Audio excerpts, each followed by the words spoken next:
What's going on there, guys? We back with another one. Today we got to talk about Ice Cube and his response to everything Katt Williams said in the Shannon Sharpe interview, and more specifically, the parts about Friday and the casting for that movie. Katt has some interesting things to say. He also took up for Ice Cube, where there's been rumors that Ice Cube didn't pay the actors properly or something like that. So we're gonna check out what he had to say. Let's peep. What's cracking? It's your homie Ice Cube. Just wanted to address a few things. Everybody been checking out the internet. My man Katt Williams. First of all, I just want to say, we shot that movie over 20 years ago. So, people have different perspectives, and it's been a long time. I also want to say, every comedian that I've worked with, every comedian that I've put in a movie, I only put them in the movie because I thought they was funny. I thought they was perfect for the part. I tried to put them in a position to win.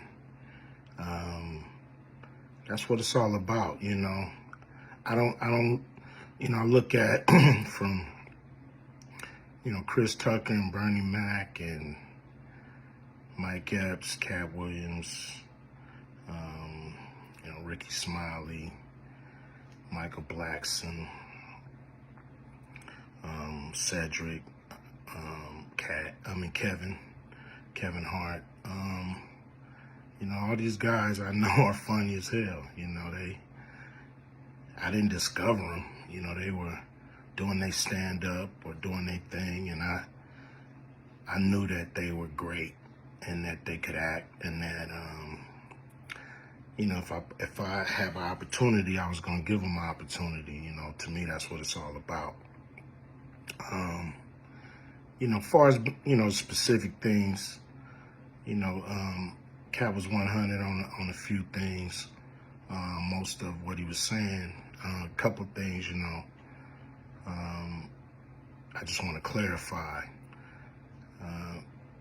When we bring in a new, comedian, we do have them try out for different roles. So Ricky did give Money Mike a shot. But when we saw him and, we kind of saw how he moved and how he was,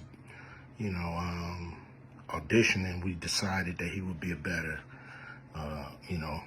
Santa Claus, which was, to me, the perfect casting. When we saw Mike, damn, I call him Money Mike. When we saw Katt, when I saw him, I just knew that he was perfect for Money Mike. And, Katt, said he wrote his role, which, the role was written, but he enhanced it. This is why Katt was so dope in the movie. Money Mike had a small role, about as big as the Santa Claus role, but when we start filming, he was giving us such magic that we kept expanding his role and giving him more to do because he was on point. When we shoot these movies, for one, the scripts are fire, or they wouldn't even do it. The scripts are laugh out funny. But we shoot the script, but once we get what we need from the script, we let the comedians ad-lib, riff, play with the words, do their thing. We give them a take where they can, or 2, 3 takes where they can go off and do what they feel. Sometimes it makes the movie, sometimes it don't.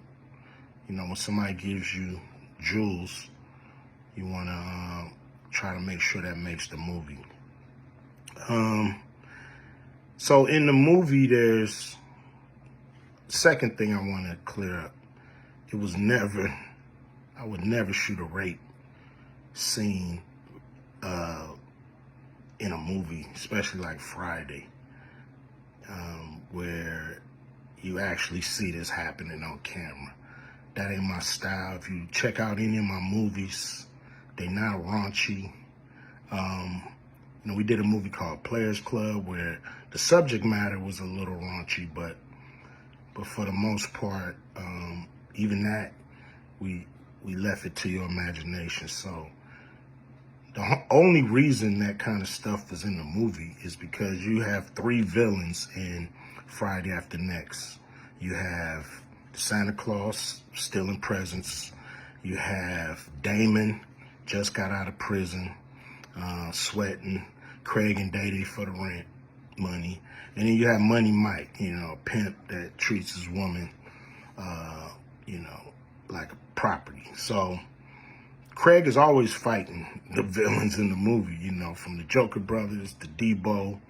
And so we already had Craig fighting Santa Claus. And the only real way to get rid of the other 2 villains was to have them go against each other. And the plier joke was always in the script. It was never, we would never ever show that. That's not my style if you look at any of my movies. So, that was never a discussion. We, at that point in everybody's career, we would listen to a certain extent, but we wasn't gonna change the movie for any actor.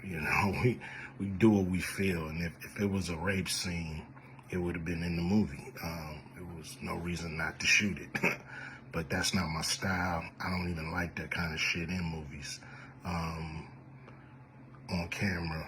And so, that was, to me, a little discrepancy there.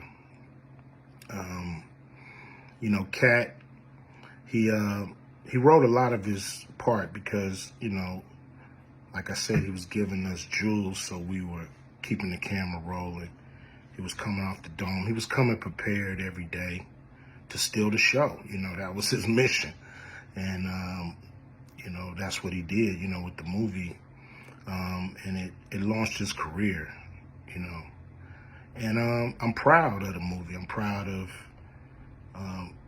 all the guys who've, come through, a Q Vision production and went on to do bigger and better things. And look, a lot of people are talking about pay and how much they was paid on these movies that were extremely low budget. Most of these guys worked a couple of days, and when you're doing a movie, there's over 100 people working on the movie that need to get paid. Most of them got to get paid every day. And there's pre-production and post-production. Even after you finish with the actors, you got to pay editors and sound people. And my movies are all about quality. So most of the money go up on the screen. I'm not giving you no bullshit. I'm not giving you no low budget, shit you can laugh at because it's so cheap. So, we try to put all the money on the screen. And so any actor that's mad at what they got paid, just look at what you was doing. Look at where your career was at the time. Take a look at where it is now. And Friday has something to do with that, I believe. And I put a lot of people in movies, but they ain't never put me in a movie. So you could take that for what it's worth. You know what I'm saying? I've given a lot of these guys opportunities. And I still act, so I'm waiting for a call. I ain't got to produce everything or write everything. I got love for all the comedians that I've worked with. Got, much love for Katt. He spoke up for me a lot. And I just wanted to be clear and clarify some things. And shit, man. I hope y'all have a good 2024. Yeah.